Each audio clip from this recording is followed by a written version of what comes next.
मोजक्या साहित्यात बनवा दाणेदार आणि तोंडात टाकताच विरघळणारी मऊ आणि लुसलुशीत लापशी। यासाठी गॅसवर कुकर तापत ठेवायचा आहे। त्यात 2 चमचे तूप ॲड करायचे आहे। नमस्कार व्ह्यूअर्स, मी आहे सोनाली आणि स्वागत करते तुमचं मी माझ्या यूट्यूब चॅनल सोनालीज किचन व्लॉग्समध्ये। तूप विरघळताच त्यात आपल्याला 1 कप गव्हाचा दलिया टाकायचा आहे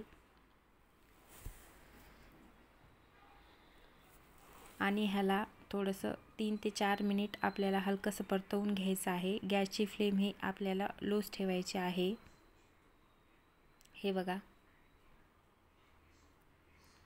गॅसची फ्लेम लो ठेवूनच आपल्याला हा दलिया परतवून घ्यायचा आहे। लक्षात घ्या, आपल्याला दलिया हलकासा भाजून घ्यायचा आहे, डार्क ब्राऊन करायचा नाही आहे, नाहीतर तो शिजल्यास कडक होतो। आता यात आपल्याला आवडीप्रमाणे ड्रायफ्रूट्स घालायचे आहेत आणि ही ड्रायफ्रूट्स आपल्याला फक्त 2 मिनिटं परतवून घ्यायचे आहेत। हे बघा, आपला दलिया आता पाहिजे त्या कलरवर आला आहे। मी साईडला 3 कप पाणी गरम करून घेतलं आहे। त्यातील 2 कप पाणी मी आता यात ॲड करणार आहे। जेवढा दलिया असेल त्याच्या तिप्पट पाणी आपल्याला घालायचं आहे। पाणी नेहमी गरमच घालायचं आहे। हे बघा, आता मी यात 2 कप पाणी ॲड करत आहे। याला व्यवस्थित मिक्स करून घेऊया।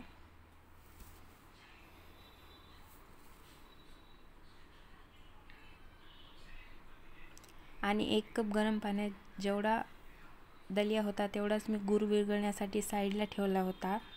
ते पण पाणी आता आपल्याला चाळणीच्या साहाय्याने यात चाळून घ्यायचं आहे, जेणेकरून काही इम्प्युरिटीज असतील तर त्या निघून जातील। गुळाचा कधी पण असा स्वीट डिशमध्ये वापर करताना चाळून घेतला पाहिजे, ज्यात की असं दगड वगैरे असतील का काही निघून जातात। हे बघा, आणि कुकरचं झाकण लावून आपल्याला 3 ते 4 शिट्ट्या मीडियम टू लो फ्लेमवरच करायच्या आहेत। हे बघा, आता कुकर बऱ्यापैकी थंड झाल्यास झाकण काढल्यास हे बघा, आपला दलिया एकदम व्यवस्थितपणे शिजला गेला आहे। पण मला अजून थिक कन्सिस्टन्सी हवी आहे, म्हणून 3 ते 4 मिनिटं मी याला परतवून घेणार आहे। 3 ते 4 मिनिटांनंतर आपल्या दलियाला थिक कन्सिस्टन्सी येत आहे। या स्टेजला या गॅसची फ्लेम आपल्याला कमीच ठेवायची आहे। जर तुम्हाला हवा असेल तर तुम्ही अजून पण थिक करू शकता, पण हा थंड झाल्यास अजून थिक होतो। हे बघा, एकदम परफेक्ट कन्सिस्टन्सी आली आहे, जी की मला हवी होती।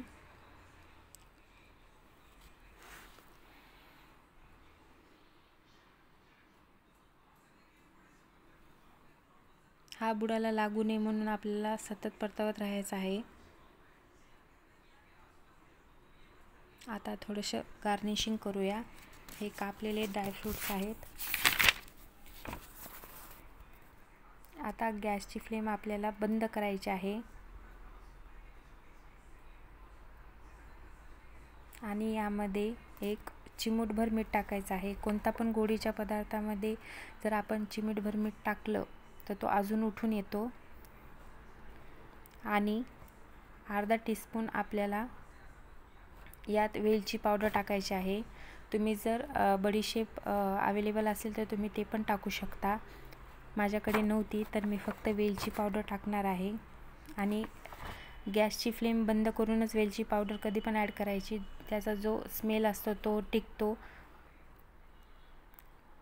आता चांगल्याप्रमाणे मिक्स करून घेऊया आणि आपली लापशी तयार आहे। Enjoy, follow for more.